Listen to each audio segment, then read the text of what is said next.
I wanted to start by pointing out that, for me, one of the most surprising things I've discovered about slowness is that when you publish a book on the subject, you end up going around publicizing and promoting it at extremely high speed.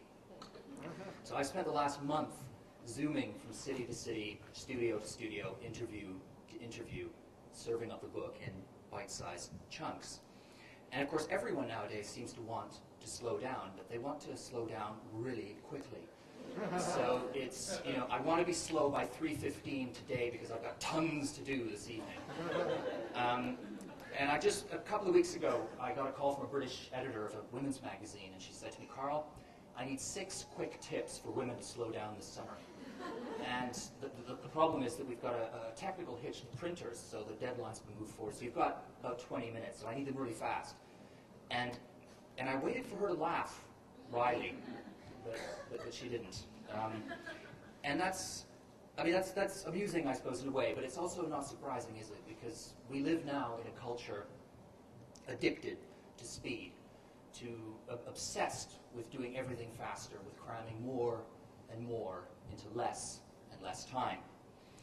Every moment of our day feels like a race against the clock, a dash to some finish line that we almost never seem to reach. There's never enough time. Speed is always, it seems, proffered as the way to improve anything. So if you think that we used to read, now we speed read. We used to walk, we speed walk. We dialed, now we speed dial. And of course, we used to date, and now we speed date. And this obsession with accelerating means that we even seek to speed up things that are designed to slow us down. So the other day I was in a bookstore in London, and I came across a book called The Impatient Gardener, of all things.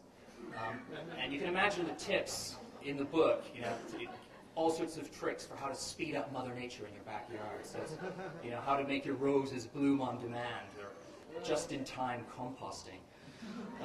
Another slightly horrifying example I came across was in London at the moment, every bus shelter in town is papered with an ad for a new product called yoga in a bottle, of all things.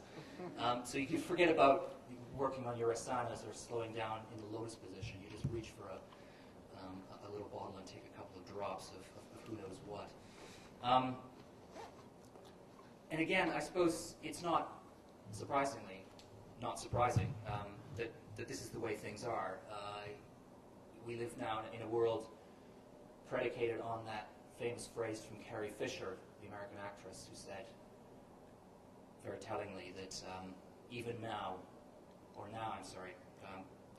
instant gratification even takes too long. And the problem, I think, for many of us is that we're so hyped up, we're so caught up in all this acceleration, we're so marinated in the cult of speed that we fail to notice the damage that it does to us, the toll that it takes on our health, our diet, our relationships, our communities. And sometimes, often for people, it takes a wake-up call, something to jolt them out of that speed tunnel. And for many, that comes in the form of an illness, or a heart attack, or a burnout, or an ulcer, all of which people are experiencing at younger and younger ages.